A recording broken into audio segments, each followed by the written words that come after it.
Uh, today, today I want to talk about tribalism, and I'm going to speak in English because I would like everybody to hear me. This is a national message, and I don't want anybody to come tomorrow and say that I sent out a tribal message. I'm sending a national message, and the message is about tribalism in Zimbabwe. Of late on social media, there's been a group that has been forming, and there have been a number of groups that are forming that are called the Mthwakazi Nation.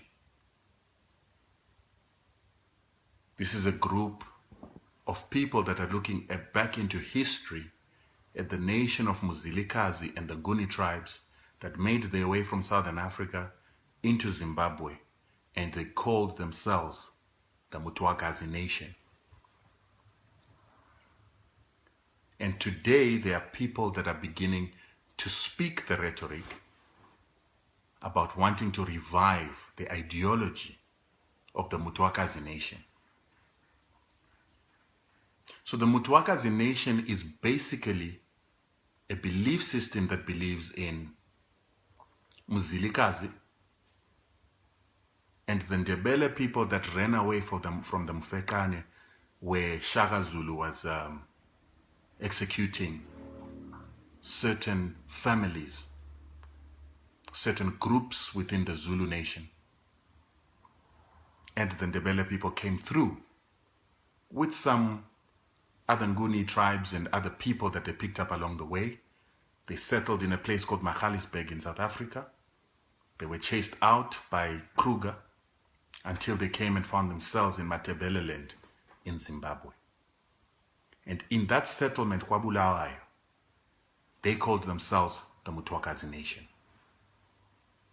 Today, we have some people that want to recall the Mthwakazi Nation. We have people that have even begun to create maps of Zimbabwe that are divided into two, in half. Half is the Mthwakazi Nation, and the remainder is Zimbabwe. The Mthwakazi Nation would mean anything from southwest all the way to the west belonging to the Mthwakazi Nation, and the rest belonging to Zimbabwe. This ideology is divisive. This Mthwakazi Nation is divisive, it's tribalist, and it is very dangerous. And I want us to say as Zimbabweans, Mthwakazi Nation must fall. Zimbabwe has been through a lot, and the least we need are divisions in a nation that has got 16 tribes. We have 16 tribes that have lived together in harmony. We've got 16 tribes that have never really had any national divisions because we've always considered ourselves as one nation. And now we have the rising of this sentiment of the Mthwakazi Nation. Some people that are involved in this movement say the Mthwakazi Nation is coming out of the exclusion of Ndebeles in the Zimbabwe economy.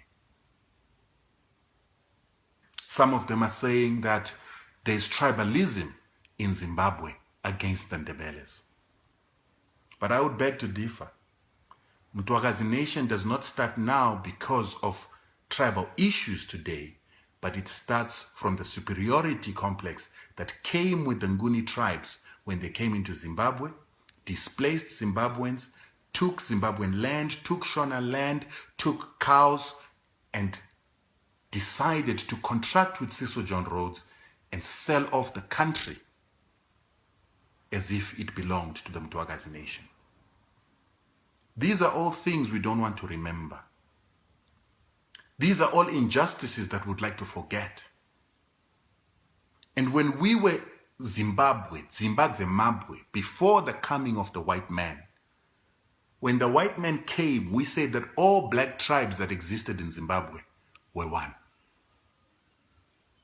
We forgot our differences and we began to to be subjected to oppression by one enemy, together alike. And when that happened, we came together and we fought for the liberation of Zimbabwe as black people. The least we need in 2016 is to have a Mthwakazi nation rising to separate our 16 tribes, to separate the Nguni-speaking tribes from the Shona-speaking tribes. We have many issues and many problems in Zimbabwe. The least we need is tribal division. However, we cannot ignore, once we've got a Mthwakazi nation, we cannot ignore to look at its history. We cannot ignore to look at where it is coming from. We cannot ignore to question what the Mthwakazi nation in 2016 means.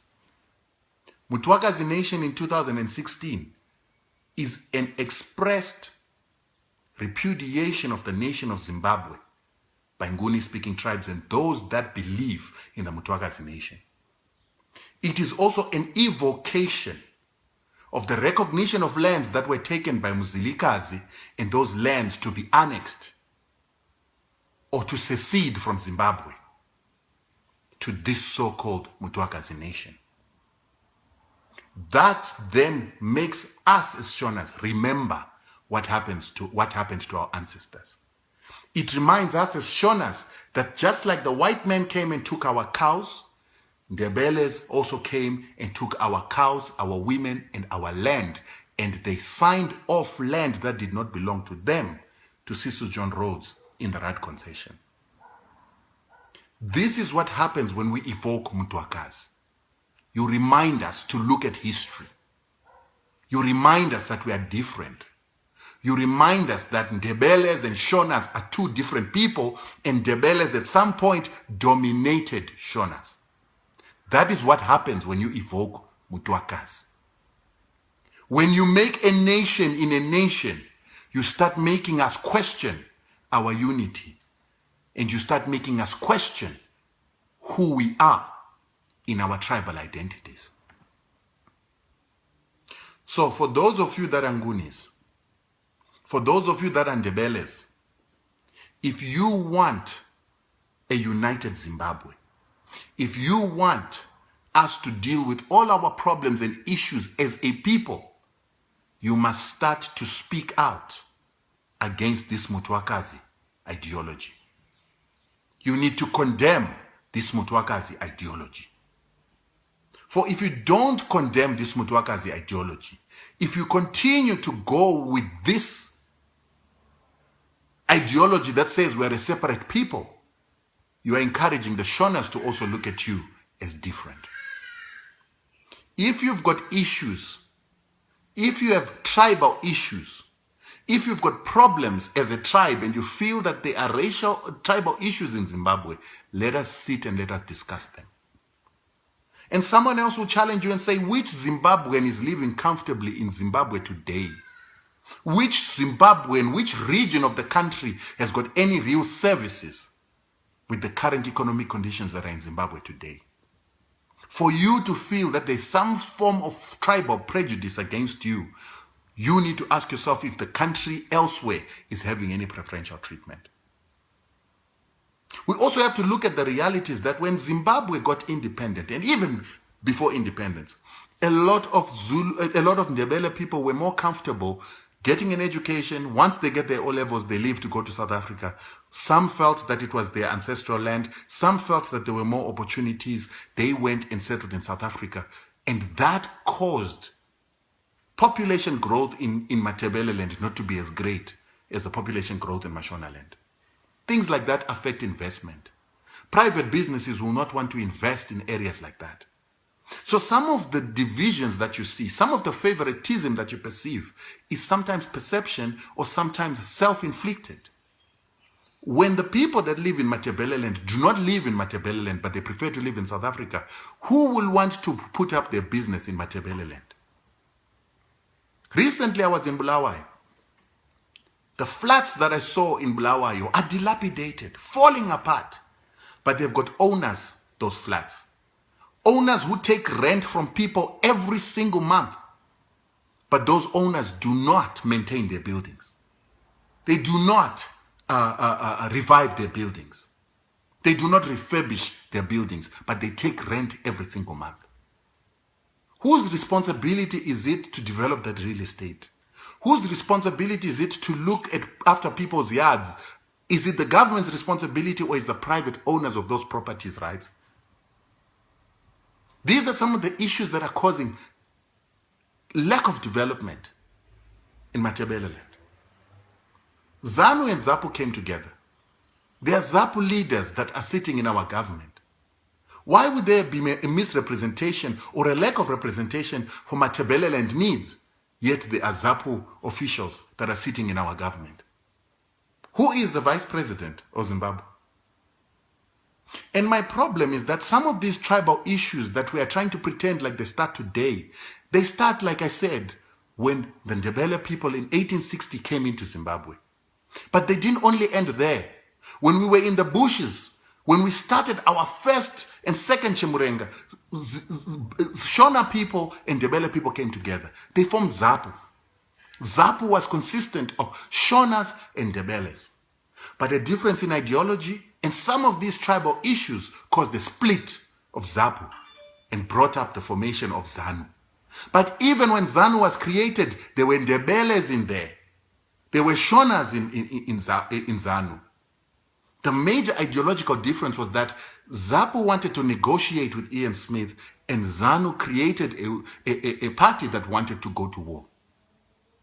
But when we did go to war, when ZAPU formed ZIPRA, inside ZIPRA, people like James Chikerema say that there were divisions, tribal divisions, instigated by Ndebeles. And we are not picking on the Ndebeles. Ndebeles were always a political tribal people that were united all the way from the time that they were a part of the Zulu nation. You have always been political. You've always been a tribal people. You've always been a militant people. But sometimes that is what is influencing you to still look at things from a political and tribal perspective, even in a country that is independent. Shonas, on the other hand, when the Ndebeles got into Zimbabwe, they were not even tribes. They were scattered families and scattered societies of very sparse populations. Hence, the Ndebele could dominate them. We are not a tribal people. We were not a political people. We were not a cohesive people. And this is probably why when Sisu John Rhodes came here, he felt the need to negotiate with Mthwakazi and Lobengula, because they were an organized political people with a society that was stratified and ranked. There was hierarchy. But we cannot continue to live in a tribal manner in 2016. We cannot continue to say you are victims of tribalism when you are the people that form things like Mthwakazi. And we're not saying all Ndebeles are involved in forming Mthwakazi, but there are some of you that are guilty of forming Mthwakazi. And the reason why we have to make videos like this is the Ndebele nation is not speaking up against such ideology and such nationalism that divides our nation. Now, me as a Shona, I'm coming here having to speak against Mthwakazi and saying it is a dangerous seed that you are planting in our country. It is a dangerous division, bifurcation, and a balkanization of our country, which is a united country. Right now, we need to be focusing on fighting our economic difficulties together as a people. We have to be fighting to invest in our own nation. We have to be fighting to have Zimbabweans, Shonas, Ndebele, Tsonga, Nambia, everybody investing in all parts of the country for us to grow this country. We don't need people forming Mthwakazi nation in Zimbabwe. We have to change this. Here in South Africa, we are divided. Ndebeles refer to Shonas as Mashina. We don't refer to you as anything else other than Zimbabweans. It is time for us to break this tribalism. It is time for us to break this culture of tribalism that you Ndebele people have and that your ancestors here in South Africa, Zulus, have as well. We have to break that. We don't need that division. We don't need tribalism when we've got enough challenges to fight for economic emancipation for the black man. It's bad enough that we've got borders. It's bad enough that we are divided from South Africans by borders. The least we need is division in Zimbabwe itself. Let's make a change. If there are problems, let's have dialogue. You might not have dialogue at government level yet, but you can have dialogue among your friends. You can have dialogue among other Zimbabweans on many platforms that exist without needing to form something as divisive as Mthwakazi.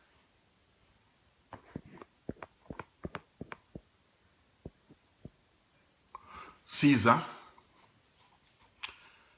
MLF has been there for a long time.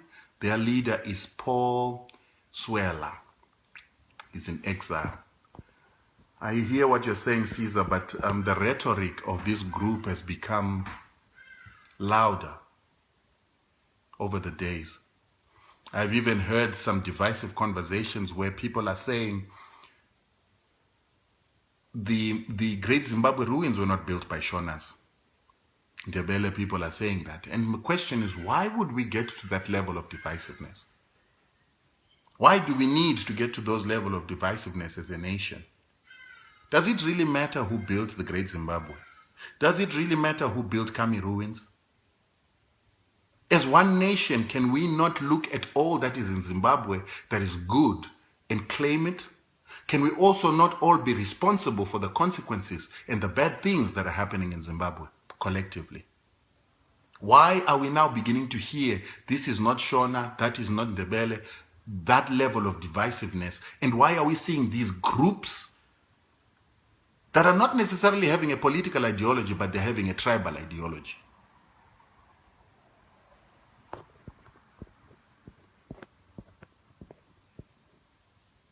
Mansfield, if we want to start afresh, we cannot have Mugabe as the president of ZANU-PF at large. They made it worse. I'm not too sure I know the answer to that, Mansfield, but maybe you are right. German Levy, hey bro.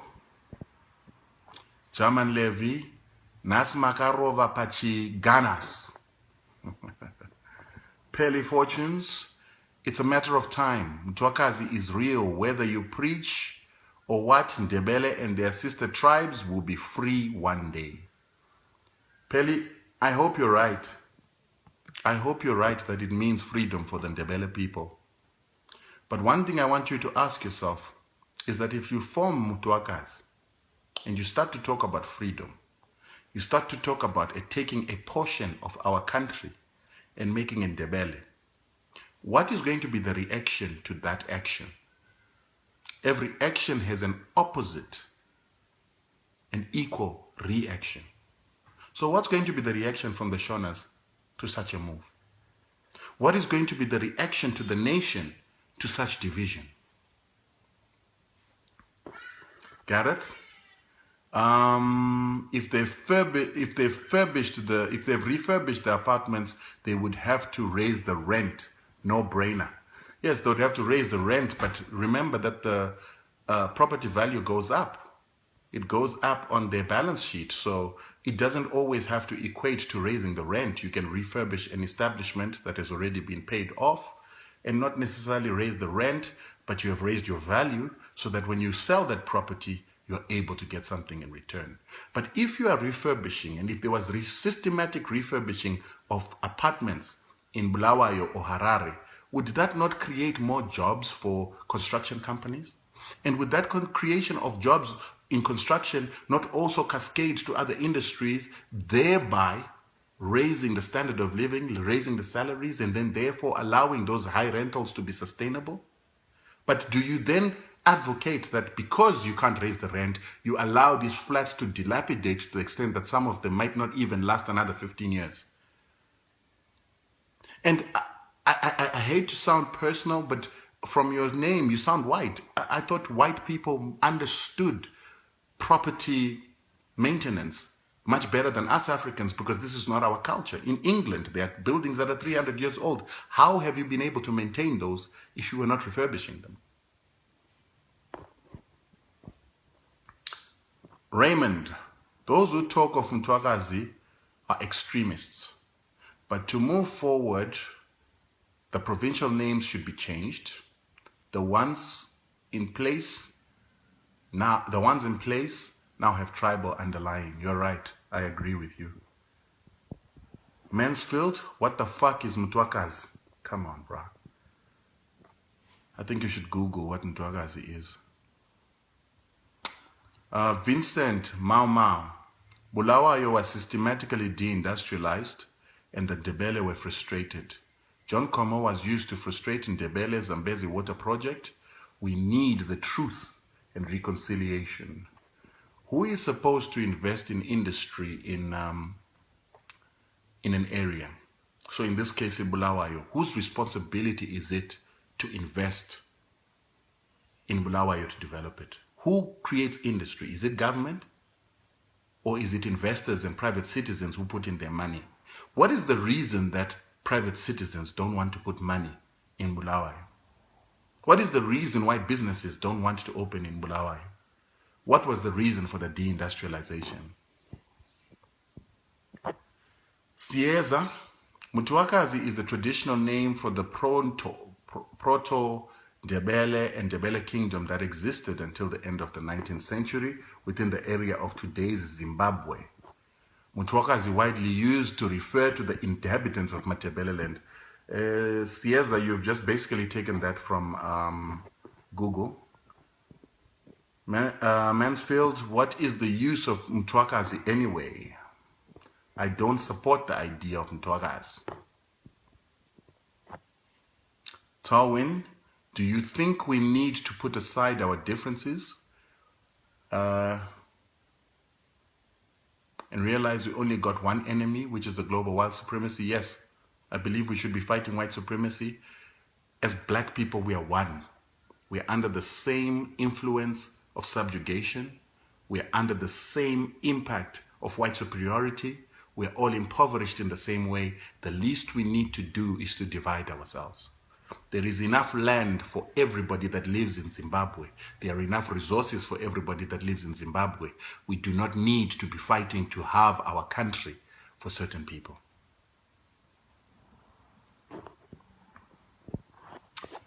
Sharp, guys.